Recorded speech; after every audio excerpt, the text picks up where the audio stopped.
Good Thursday morning, and welcome to Ice Age TV, the internal combustion engine age TV YouTube channel. Conversations of cars and trucks and motorcycles and dogs and trees and barns and the weather and attitudes and opinions. And hey there, welcome aboard if you're a new subscriber, and thanks for watching my channel. Boy, it's hard to believe I woke up this morning, I thought it was Wednesday. I mean, I'm not lying. I'm like, it's Wednesday. It's Thursday. I guess the holiday Monday goofed it all up, but that wasn't a holiday for me. When you're in private business, you don't enjoy all the benefits of the get paid to sit around. So, or do I? Yeah. So, anyways, beautiful Thursday. My daughter said, hey, Dad, you're dressed wrong today. And I'm thinking, wow. Is it going to be really cold out here today or something? And she's like, no, it's supposed to be 70 degrees out. I'm like, oh. So here it's wintertime. And yeah, look at the color of the trees. Can you see the color of the trees? They're budding. Beyond believable. It's February 23rd. Hey, Pops, come on. Come on, come on, come on. So yeah, so what is the scenery? Where's the color? When does the color start to become even more apparent for the change of season? Yeah, you know what? I thought today's conversation could be about color. About color. And boy, is that a sensitive word today? Wow. Yeah, my thoughts were, what is the favorite color in the automotive world of a car? What color? What would be your... Yeah, if you just look at my driveway, 1, 2, 3, 4. Yeah, 4 vehicles. Yeah, those are white. And there's another one around the corner, space white, that's 5. My wife left the Jeep. She just went off to work. That's 6. Come on, Bob Ace, let's go, come on. So just for me, I have 6 white vehicles. Yes, so white, come on, let's go. White is the most common color, the preferred choice in the automotive world. I mean, in this country, worldwide. And years ago, my wife kind of taught me something. I really didn't pay much attention to it. Come on, babies. The in hotter season areas, come on, let's get in. Come on, or stay a lot cooler. So if you live in a hot environment, owning a white vehicle, come on, let's go. Come on, Ginger, let's go. Get in the barn. Here you go. Looky here. Looky here. Come on.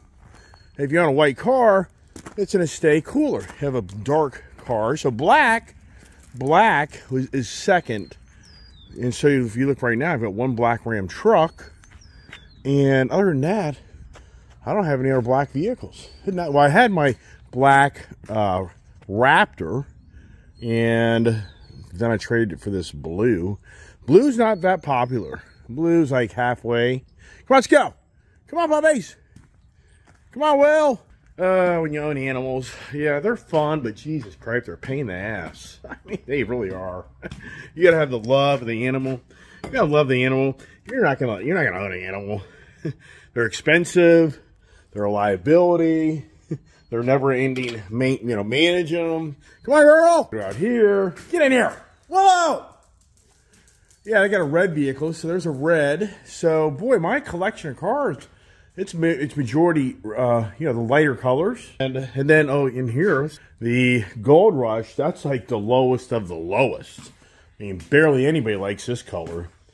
Yeah, the gold, very small percentage of people. And like I say, the blues, they're not that popular really either. So I like to have the different flavors. And then I got the bikes back here. I've got a red, black, silver. Silver and gray is very popular. Oh, I don't know where their dog is. Some days it's just like lock the door and go upstairs. You can just stay outside the whole dang time. Get up there. Get up there. Yeah, so for me, yeah, I guess white. I guess white is the art. Let's get upstairs here, dogs. Get up there. Come on. Go, go, go, go, go. Go, go, go. Come on, go. Oh, yeah. Got my coffee. I'm going to spill that. Anybody notice the big old... knot up those stairs? Yeah, if I tripped on those stairs every now and then, yep. Maybe notice a big knot on Joe Biden's forehead. Yeah, he has a big knot. It's not somebody out there creating Photoshop. Yeah, I'm pretty sure Joe Biden fell down a flight of stairs So you're seeing videos now showing him trip, go upstairs. When he's in Poland, there was a video out. It's like Twitter. I joined Twitter even though I so tried to stay away from the social platforms. And I really did. I just don't want to see all the hate. I don't want to see all the hate. I mean, there's so much hate out there in this country right now. It's sad. It's really disturbing. It's really bad. And that's why I thought of color today. I thought, yeah, we're going to use the theme of color, but we're going to evolve into the state of times about color. And for some people, I'd be like, yeah, I would make a YouTube channel on that. Well, I don't care. I make no money in this channel. There's nothing there. I mean, if YouTube shut me down, it would be unfortunate because I enjoy sharing my passion of my vehicles. But it'd be like, are you kidding me? For what the media machine out there is letting people see and where we're going in this country right now, based on color, it's beyond believable. So the color of the cars, green, for me over the years, I've always have had the varieties of cars like red. Red has always been like one of my favorite colors, and white. For whites, I think white is nice. It's clean, especially on a business. But it hasn't really been like my number one favorite color of a vehicle when it comes to like the performance side. And even the point when I first ordered my Dodge Challenger Hellcat, that was back in 2014. For 2015 Hellcat, it was white. And even I kind of second guessed myself that, do I really want the white Challenger? But in the end, it was so cool. There's a lot of a story behind that where the dealership gave. I was at the dealership September 8th or whatever day it was of 2014 to order a Dodge Challenger Hellcat Challenger. First one at the dealership. First order in for me to be, because I was like the Koons Baltimore Ford type of thing where I was buying a bunch of vehicles from that dealership. So they gave me the privilege to be the first guy in at that dealership to order the car. And shady general manager there that worked there, but he got deals done, but shady. And so anyways, I put the order in, but I second guessed myself, like white, am I really gonna like a white Challenger, the retro car? And meanwhile, I owned a purple 2014 Dodge Challenger RT, plum crazy color, which my daughter, she just loved that car. She was just a kid, and she just thought that car was so cool. She was 10 years old. The Kreger wheels and everything. So I put my order in, and here it is, October, November, December, January. It's like, where's my build? Where's my build? That's back when it was crazy, where at one point the Obama administration got involved of going after Mopar, Dodge, for so many irritated people that had orders for Dodge Challenger Hellcats, but you couldn't get them. So the government started looking into the operations of Fiat Chrysler Automotive Group, that they were doing devious things to people. And it's like, we just can't build these things fast enough. We're not doing anything intentional. So anyways, it was like January or February of 2015, I come to find out the general manager there gave my order to the Falcon heating and air conditioning guy. There's a guy, that guy's like about same age as me. He's a car guy, and he's in with the owner there because he did all the heating and air conditioning for the brand new dealership they built like in 2012 or 13. So, hey, got my Don't Tread on Me yellow. So yeah, so I was like, oh my gosh. I was like, what a joke, right? I mean, to the point, like, do I even come back here and give you more business? That was really maddening because, I was really looking forward to that car, and I'd be the first on the town to get one, right?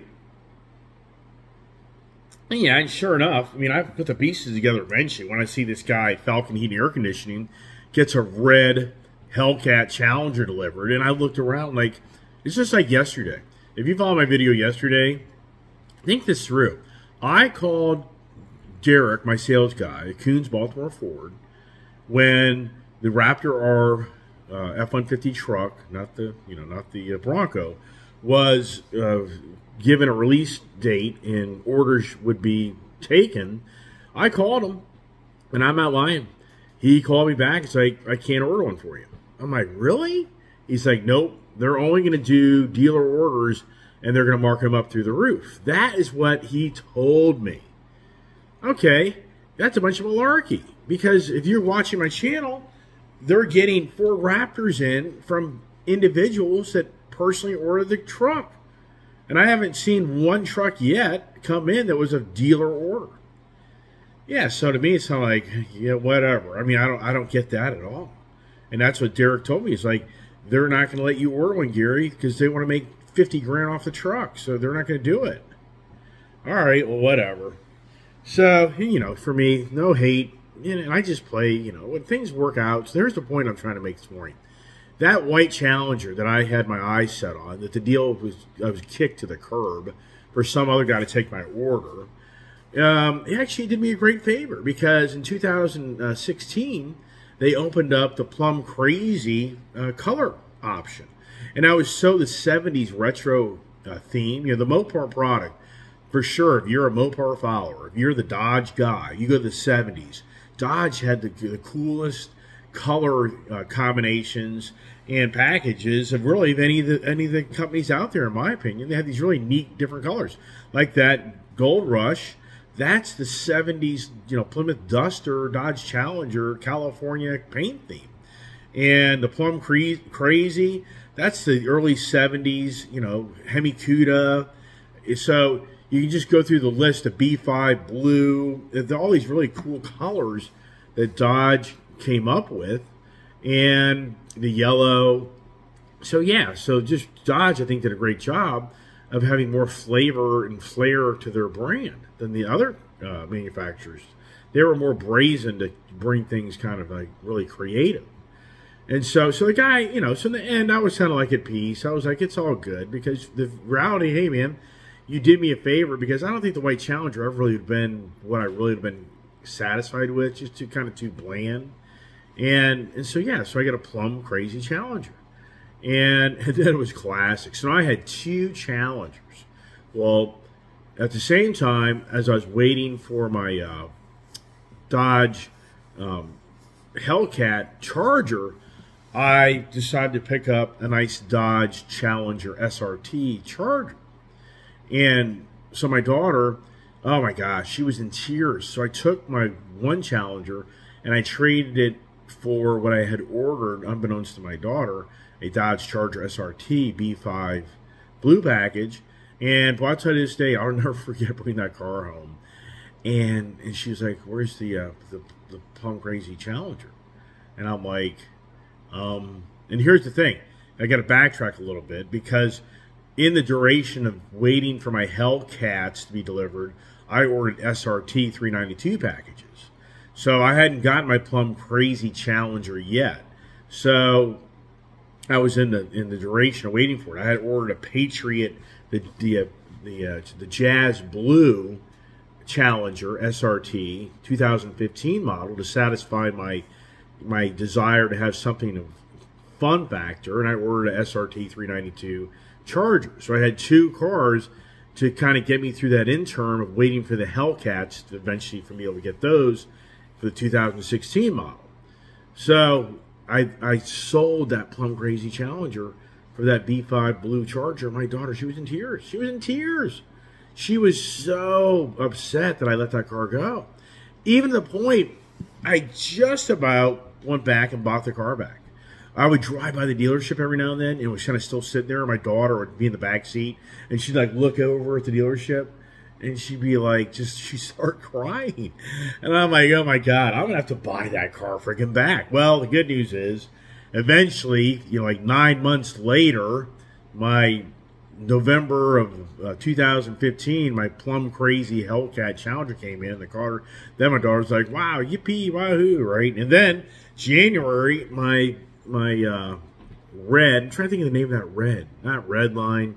What was the name of that red for that, my first Charger Hellcat?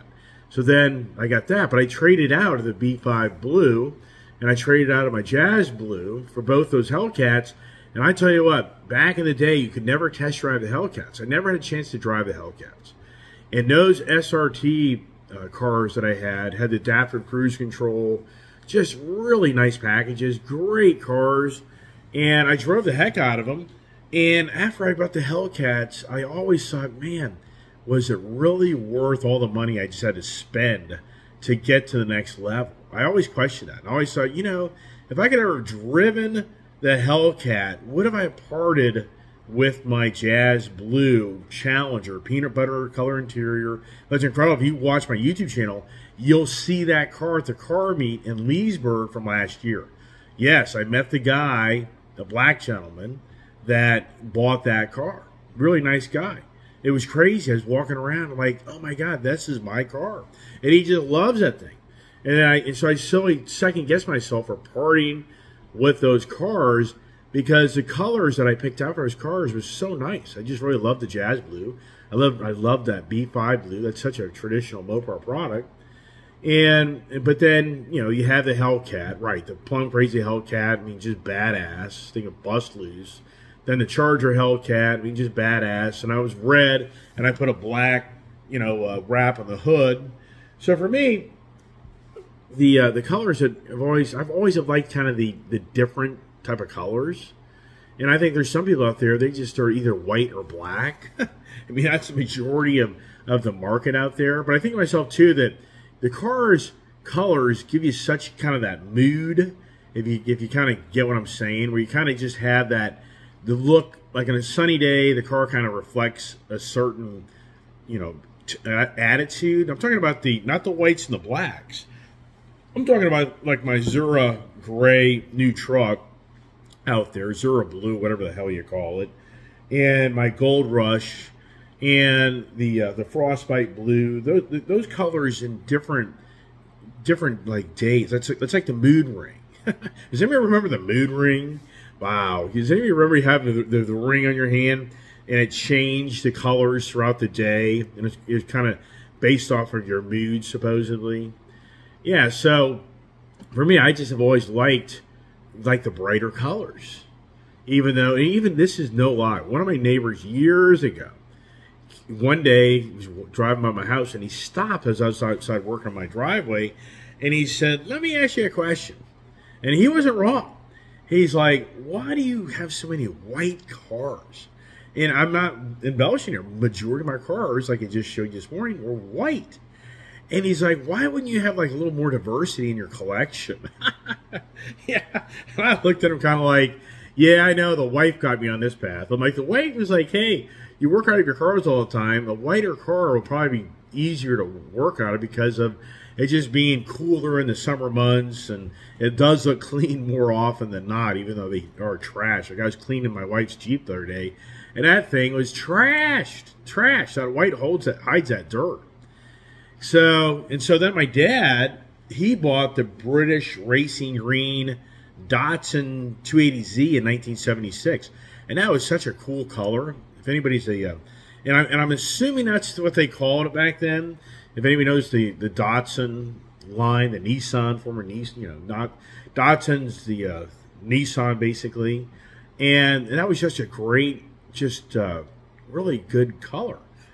All right, I get some more coffee here, and yeah, I mean, sincerely, yesterday after driving the truck, the black Ram truck, and first seeing that Raptor R, that would have been pretty cool. But why the guy did the Line X on the fender flares? I mean, think it through. Why don't you spend the money and match him to the color of the truck? I mean, wow. I mean, I didn't like that look. That looked borderline gaudy to me. I mean, to me, I guess he's going to be the combat mission truck or something. I don't know. That truck, that Raptor, he didn't do any, you know, I mean, that Raptor was cool looking, but at the same time, it kind of had a bland look to it. So for me, here's the thing. That deal with them wanting all that money over it, I would not buy that truck. I'm not doing that. I mean, I'm not doing that. And I will order a truck. There's no way I'm spending 140, 150 grand for the trucks. You don't get that fat. I mean, I'm just where I am with these big trucks. I had the Shelby Super Snake Sport truck, lowered, two-door, silver color, and that truck you get to a certain speed in that truck, and it's just too much. It just kills that inertia. So it's badass. Don't get me wrong. I mean, for me, if I could swap that Ram truck for something swap for swap and all made sense, yeah. But that package there just doesn't have enough flair to it. I'd rather much on the Ram TRX side have the sunroof, the adaptive cruise control, a different interior package, and a different color. I like that blue. So I'd rather have that. You know, that would spur me more of like trying to get one of those. But at the same time, I already know it's all about the zoom factor. And after a while, you know, you're getting 10 miles per gallon, and yeah, it's a badass truck. But my Power Boost truck that I have there, it gets double the mileage for the most part, and it gets up and goes down the road. It can outpull the Ram TRX. Ram TRX and the Raptor R suspensions don't allow for 12,000 capability, 10,000. You're like, I think it's like 8,000 on those, which that's still respectable. But it's just the fact that those things are such gas hogs, and it's the fact that you know you have this incredible power in front of you, and you try to share it, but at the same time, I mean, it's fast, but in today's world of cars, more than ever, it just isn't like the fastest thing going down the road. So, I don't know. I mean, that's kind of where I'm stuck with that. But yeah, no doubt, if the right deal came in, like at Leesburg Dodge, that's a place to go. And here, a month ago, I was getting that cheap Cherokee. I asked the general manager there to order one, but you can't. And that's why they're holding their value. So for me, people watch my YouTube channel, the challenge is, for me, I've really been hoping the Ram TRX would kind of peter out, and the people would start dumping them because they're paying so much for gas, and the market would become a little bit more saturated with them, but it's not happening because Ram can't build them fast enough as many as the dealers and individuals want. You know, speaking of the gas, here's major news on how the natural gas is tanked. It's down like 56% of its value. I was thinking to myself this morning, I was kind of reading some news articles and the markets and all, and I was just thinking, boy, here we go again, living in the future. Living in the future. A year ago, all we heard was, remember a year ago, $5 gas was here, and I was preaching last spring, it won't last, it won't last. And all you were hearing is that the natural gas is going to be a major crisis, and with the Ukraine war and Russia, I mean, what a bunch of malarkey. And there was the future. It was people telling people how the future is going to play out, and it hasn't played out at all. It's played out opposite of what they predicted. But yet here we live in a nation more than ever that all we hear is the future, of what the future is going to do, what the future is going to be. And just go back. Anybody here watch my channel, please go back to a year ago of what the economic times were. And it was gas prices were through the roof. Natural gas prices were through the roof. The Ukraine-Russia war spiked the market through the roof of the what if, of how there's going to be dire straits. It didn't happen. But now you read about the housing market. Housing market's definitely collapsed. But I don't see it. I mean, the thing is, around here, I mean, I wish somebody in my YouTube channel that doesn't live in this area would reach out and say, look, I live in this part of the country, and it's bad. It's bad. I mean, you're living in a pipe dream, dude. You live around the D.C. government area where these people get guaranteed checks and income, and you guys are just in a little balloon of your own freaking world. But the reality is it's bad. I don't see it in Florida. I don't see it in Tennessee.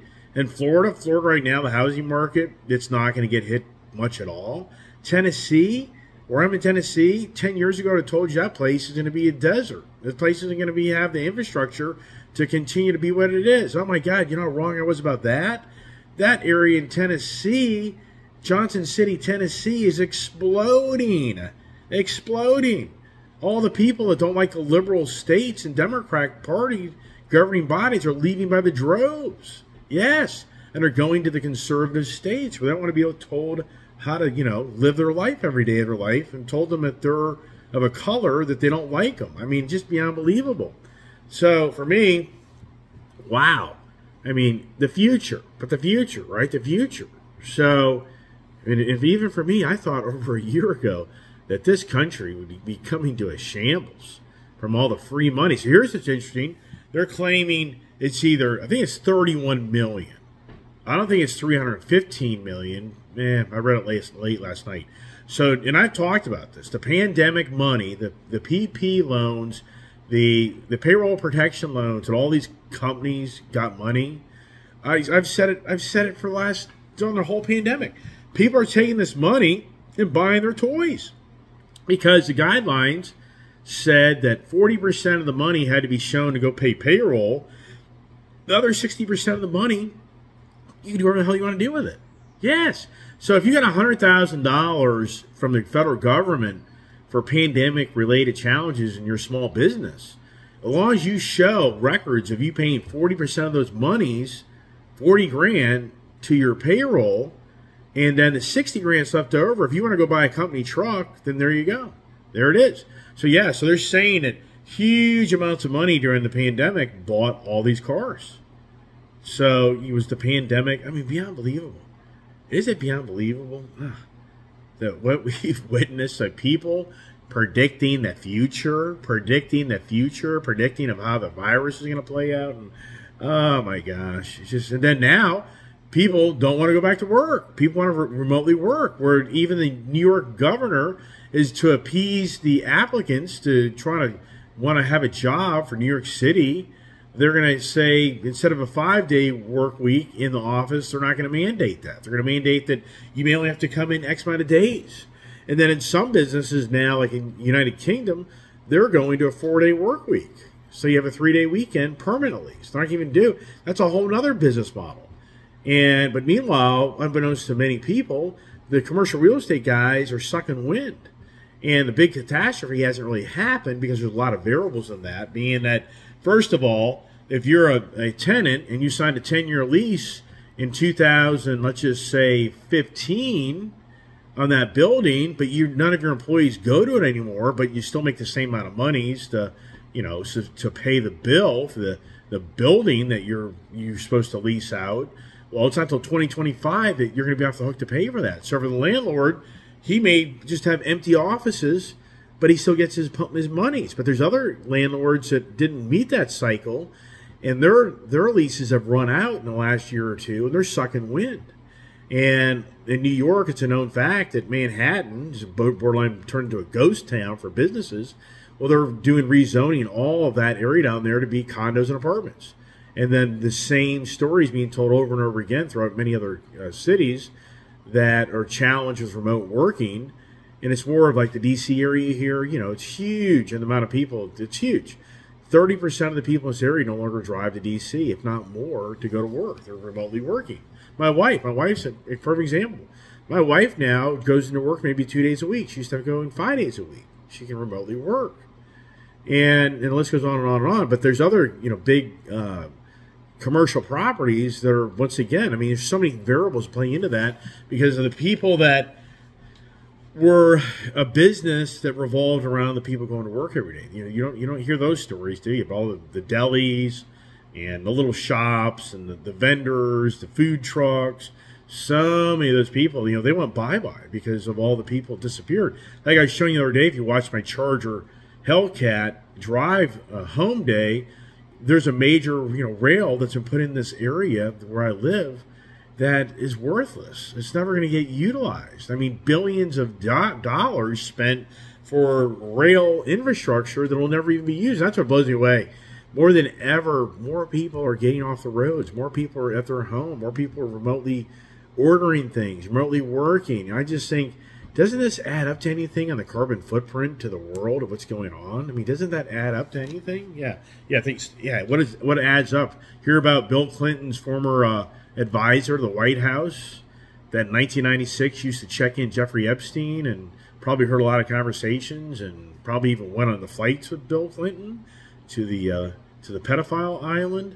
Yeah, just now they're releasing that 9 months ago in Arkansas, they found this guy, 59 years old, my age, strung up on a tree that he hung himself, with a gunshot wound to his chest. But there's no gun to be found for the gunshot wound, but it was ruled a suicide on Bill Clinton's behalf of his former staff friend that seemed to know just a little too much information. The color of money, right? The color of money. Do you understand what that means? I mean, come on. You know, money. It's all the money factor. How much money did Jeffrey Epstein collect off these pedophile politicians and businessmen and all these other people? Wow. Unbelievable. Yeah, the conversations, the color. What color do you like? What color is your favorite color for your car? I mean, sincerely, if you could have any vehicle and you could order it, like if I was to order a Raptor 37 or a Raptor R, would I get, I like that new, I think it's, I don't know if it's Area 51 or what it is. It's like a bluish color, very kind of similar to my color. I'm not even sure. I've never gone in to even build one. I don't want to do it. If I do it, then I'm going to want to buy it, you know. But at the same time, I might just order one, right? I mean, what? But they don't have the allocation. So for the Raptor R, they don't have allocation for it. So, you know, whatever. It's all good. And the Ram TRX, you know, maybe that plays out. That's kind of what I'm thinking. But, you know, I was wanting to kind of finish it up with the color because for most people, like, you know, you're probably going to get all the color. And I think to myself, oh, my gosh, if you ever go to Twitter, as never a Twitter person, because it does share everything. It really does. And shares a video of somebody on Joe Biden's plane in Poland. It shows at nighttime a faraway video of somebody literally falling all the way down the stairs of the stairs to come off the plane, to get off the plane. But there's no talk of who it was. Yeah. Well, Joe Biden has a huge knot on his head. Look at the videos. Look, keep an eye. It's a huge knot. But then they just showed a video the other night now, I think, to try to sidetrack that, where he's going up the flight of stairs. As he's going up, he just does a little stumble. So I think they're going to use that as, oh, yeah, he bumped his head there. No, I think he fell down the flight of stairs coming off the airplane. Wow. Is that guy just beyond believable? What? Who voted this guy in? I mean, settled. All we hear is the word settled for a guy named Joe Biden. That was the, I mean, to me, what's the level of, how high or how low do you set your bar in life of who you want to be a leader around you? You know what I mean? I mean, just beyond believable. But we are witnessing in the times of this country and that's what I say, the color. You go onto Twitter and you just see incredible acts of violence. And sadly, I mean, and here's the thing. I mean, I know that violence goes on both equations in our country. I mean, first thing is, who's the most dominant? There's 322 million people in this country. The most dominant person, 61% of the people look like me, we're white. 12% is black and 5% is like Asian. So that's a diversity, but the majority is white. But now more than ever, the black versus the white thing is at an all-time high. The most in my lifetime, because I was born in the 60s, I was just too young to understand that. But in my lifetime, I feel like now the division of color of the black versus the white is at the highest ever in my lifetime. And if you go to Twitter, you will just see incredible acts of violence of a black person. You'll see a black kid walk up to a non-black person and they'll just start beating the crap out of them. And this is typically a younger black person. I think, wow, what is going on? So, I mean, so sadly, what's really sad to me is there's no doubt in my mind that the schools, the teachers and the professors, they're teaching the black youth to just literally not like the white person because of the history of what the white person did to the black person. So just just opening up Pandora's box and what's really being accomplished from it. I mean, really, what's being accomplished by a teacher just telling the black community that the white people disrespected you and brought you here, but the thing is, their family sold them to come here. I mean, where's that conversation? Where does we start getting a little deeper into this, where we go back to the history of the family and dig up the ancestors in Africa that sold their children to come to this country to be enslaved? I mean, where's that conversation? And I'm not here by any means making light of this conversation. If anybody thinks that I'm, making fun or, I'm just sharing with you that where we are today more than ever, people really don't want to talk about it. But if you become a Twitter subscriber, you're going to start seeing a lot of things that you won't see. The general media is never going to show this stuff. The media The media machine. That's why Elon Musk opened up Twitter, because he really wants people to see more than ever the reality of what's going on around this country that people just don't want to know about. You don't want to know. Most people don't want to know that today your kid's going to school being taught that if you're white, you're a disgrace to this country, and you live in a disgraceful country for enslaving people to make it what it is. And so just, you know, and as a parent, are you going to go down to school and start challenging this? And then you feel like your child's going to be then targeted from doing this, and then your child doesn't want to be any part of it because they feel like they will be targeted. Yes, this is where it all starts to go, and this is the George Soros master plan of destroying this country. And once again, I say all the time, where's Barack Obama? Why has that guy totally disappeared? Why? I mean, he was supposedly one of the greatest presidents of time. I've been told that. I mean, if you hear the difference of opinions on the other side of the equation, they'll tell you he was one of the greatest sitting presidents in modern times and maybe in the history of the country. Okay, well, then why isn't he more present for the incredible challenges of the black community? And why is the black community, sadly, at the highest rate of killing themselves? I mean, where is that being taught in schools, that the disrespect for whites is apparently a growing trend, but then the disrespect for their own is even a bigger trend, where they're killing each other off. Beyond believable. And the downside is, the message is that you don't have a value in life because you look a certain way. You don't have a value in life. And yes, I get all that from the earlier days of this country. I get all that. But I thought that our goal from a guy named Joe Biden was to bring the country together. I mean, does anyone remember these conversations of Joe Biden talking about how he's the more adult person than Donald Trump, and that he will bring people together in this country? But yet, to me, he's dividing the country more than ever. I mean, come on. Yeah, so color.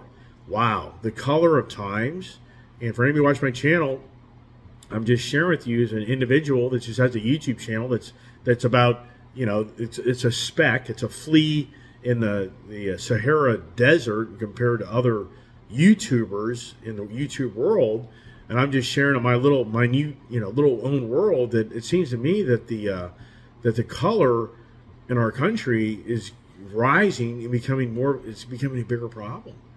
And how are we going to change that? I mean, what's going to change the momentum of the incredible hate that we're witnessing in our country in modern times? And now, beyond believable, the incredible black versus white. And the whites, so many white people literally will lay down on the ground and be stomped on by a black person because they feel for the sorrows of what happened to their you know, prior generations of their color and heritage. Wow. I mean, where are we going, man? Where is this country going? Where's the leaders? And here's Donald Trump out there doing his thing, you know, which, yeah, Donald Trump's. Oh, does anybody see the January 6th real videos? Has anybody seen the January 6th videos? You're now going to have access to see the other videos. And let's hear it. This is no lie. I had personal friends that went to the January 6th rally, and they personally called me when they were leaving, and they were saying to me, hey, Iceman, Gary, you know, hey, Gary, we just saw Antifa and BLM be catered in by the Capitol Police on buses that are dressed up to look like Trump patriots. And then I just witnessed the police laying down the fence line and open up the fence barricade, let people in, go to the Capitol. I had friends tell me this, okay? But they left. They were smart enough to leave. Well, others weren't so smart. So now we're showing video now of inside the Capitol that the doors are magnetized to not let people get in. And now we have video of showing individuals inside looking at the cameras, giving, you know, instructions to open the door from the security guards that have control of the doors that are watching the security cameras by select people being there to open the doors for the Capitol, let people come in. I mean, beyond believable, right? And there's now 1,000 people have been tracked down from that rally that went in that Capitol. They're going to jail and having convictions. But there's a key guy, the Green Pack guy, that they don't know who it is. That was a key guy to open those doors and participate in letting the people get into that Capitol. And as of this moment, the FBI has not disclosed who that person is, nor is a person even being tracked down to be arrested for his actions. Wow, we live in some really bad times because the media machine is destroying this country. Who doesn't know this answer? Who doesn't know this? There's just our YouTube channel. If somebody really thought I was, being radical and nasty and mean, and I had an agenda to rile people up, and they try to shut me down, sure they would. Of course they would. But yet, the media machine, the Joe Bear show, the Whoopi Goldberg show, all these other people that just spew hate like you've never seen, Rachel Maddox, Don Lemon, you can go through the list. These people just mouth off all day long on the hate of the conservatives, and their shows are 24/7. And Don Lemon gets a little slap in his hand because he's basically saying that women of a certain age don't qualify. All right, leave it at that. Hey, hope everybody has a great day. What are we doing next? I don't know. Who knows? Yeah, right. Well, you saw yesterday. I hope you enjoyed the videos yesterday. Did anybody think I can buy something? Hey, I'm going on a long streak now. Nothing. Goose egg, 0. I've done nothing. Wow. Well, I talked about it that this year would be a different year. So, once again, everybody, thanks for watching my channel. A little long-winded, but whatever. So, I hope you enjoy my channel, and let me know if you do. I mean, just reach out. Hey, I like your channel. I like the content. All right, man. You're just getting too political, and I'm just not for this stuff. I'm unsubscribing. Okay, well, sorry to hear that, but whatever. So, anyways, hope that's not the story. Really, that's not my goal. Goal is to try to help others become a better person. That's my goal. It really is. I hope my information shares with others. Like, hey, you know what? This guy has the right view in life, and he talks openly about things, and we should do the same. That's my goal. It really is. So, not to create the hate. Hopefully we can come together and make things work better, not worse. All right. Thanks for watching. God bless. Stay safe and stay tuned.